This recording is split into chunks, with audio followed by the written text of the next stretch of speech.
Mamadou Abdoulaye Guissé nee na Sonko ko bëgg a jàppale ñoom ku ci am problème rek ni Sonko quoi nee na Madior Diouf nii la defoon ni waa Pastef fu nekk ci ginnaaw. nuyu naa leen gars yi gis nga vidéo Mamadou Abdoulaye Guissé bi ak Bassirou Diomaye bi 3 jours ngi ma koy seetaan naa ko lu mat 50 fois loolu dawaa reetaan ma sonn loolu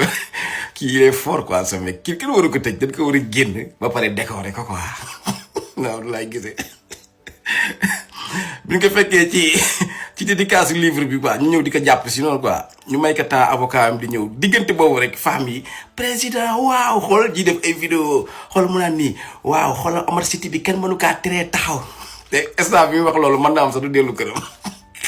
ñoom même bu ñuy daaru sax dañuy aay quoi bi mu taxawee ak bàjjenu Diomaye bi xam nga